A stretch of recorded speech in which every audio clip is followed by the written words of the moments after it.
Bonjour et bienvenue dans cette nouvelle vidéo parlant de fonctions du premier degré. Aujourd'hui, nous allons voir les points dans la fonction.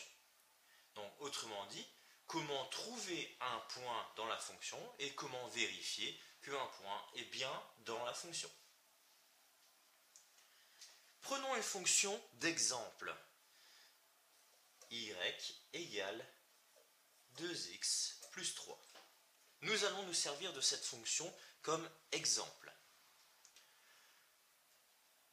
Si nous recherchons un point, par exemple, quel est le point qui correspond à notre fonction quand le x vaut 1,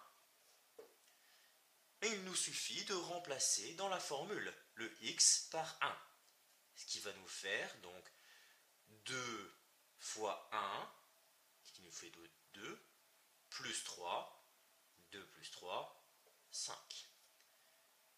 Et ça nous fait un premier point. Et nous pouvons faire ça avec tous les nombres que nous voulons. Si nous recherchons quand le x vaut moins 10, nous remplaçons 2 fois moins 10, ce qui nous fait moins 20, plus 3, moins 17. On peut même remplacer le x par 0.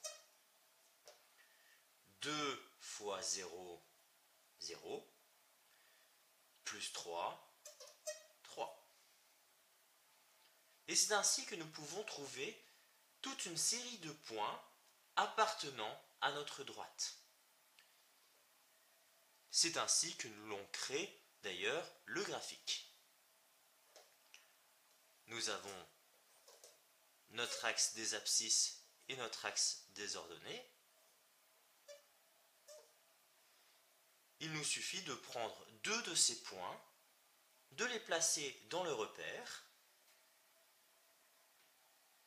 donc le point 1, 5 et le point 0, 3, qui sont faciles à placer dans mon repère.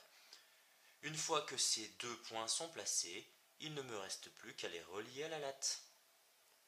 Et toute ma fonction est ainsi tracée. Maintenant, comment vérifier qu'un point est bien dans la fonction? J'ai par exemple mon point 3, 9.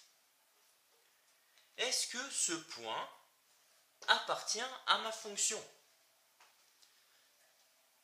Quand nous nous posons cette question, deux possibilités s'offrent à nous. Soit utiliser le graphique, qui pourra nous donner une réponse approximative, soit utiliser la formule, qui va nous donner une réponse précise. Alors, grâce au graphique, il suffit de rechercher le x qui vaut 3 et de regarder si notre fonction monte jusqu'à un y égale 9.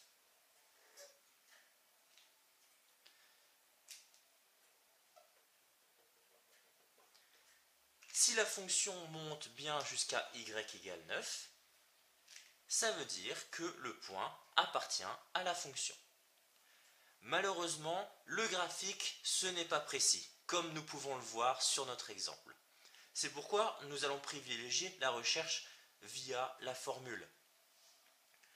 Tout simplement en remplaçant le x par 3. J'ai donc 2 fois 3 plus 3. Et tout ça, on doit se poser la question, est-ce que c'est bien égal à 9? Nous allons calculer. 2 fois 3, 6, plus 3, 9. 9 est bien égal à 9, ce qui veut dire que notre point 3, 9 est bien dans la fonction. Si nous prenons le point 1, 8, par exemple, nous faisons le même procédé. Donc nous remplaçons le x dans la fonction. Ici, le x vaut 1. Et nous nous posons la question, est-ce que c'est bien égal à 8, la valeur de notre y? Nous calculons. 2 fois 1, 2, plus 3, 5. Est-ce que 5 est égal à 8? Absolument pas. Ce qui veut dire que le point 1, 8 ne fait pas partie de la fonction. Merci de ton attention et à la prochaine pour une nouvelle vidéo de maths.